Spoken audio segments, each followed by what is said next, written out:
Alors, comme j'ai dit tantôt, pour moi la vidéo, c'est pas multimédia pédagogique, c'est pas ça. Ça, c'est une partie. C'est plutôt quelque chose comme ça, où on va avoir des choses qui vont scénariser, travailler, et qui vont permettre de produire de la qualité.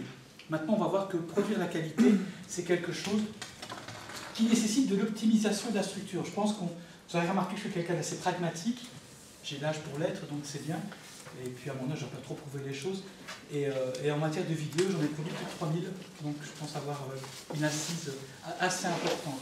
Alors, ce qui s'est passé, c'est qu'en fait, quand on a travaillé avec mes collègues de Liège surtout, et je suis en train de transmettre ça à Lausanne aussi, quand vous produisez des vidéos pédagogiques, vous allez produire des vidéos en fonction des demandes des profs et en fonction des moyens que vous avez. Moi, j'ai commencé, j'avais aucun temps pour la vidéo, absolument zéro.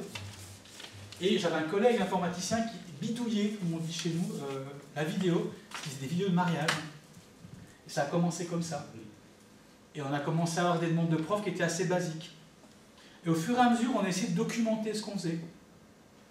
Et en 2016, on a sorti un article sur cette typologie. Donc en fait, on s'est rendu compte que il y en a peut-être plus, mais pour nous, il y a 15 types de vidéos pédagogiques.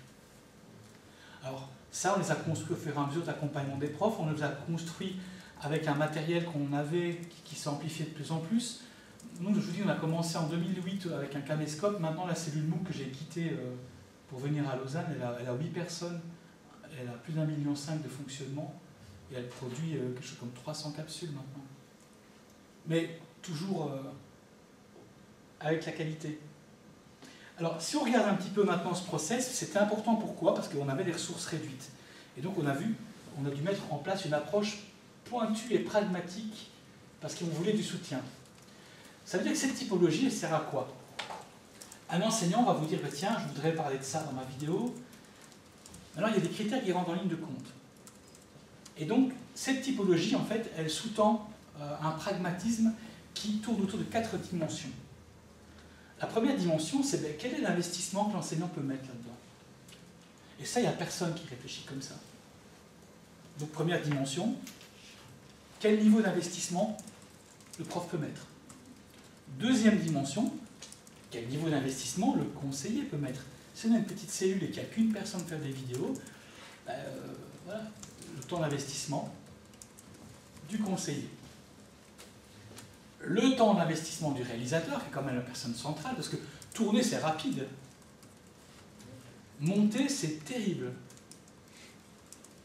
Et quatrième dimension, enfin, la quatrième si on veut, c'est le délai. Le coût. Ben, je pense que le coût, c'est tout derrière.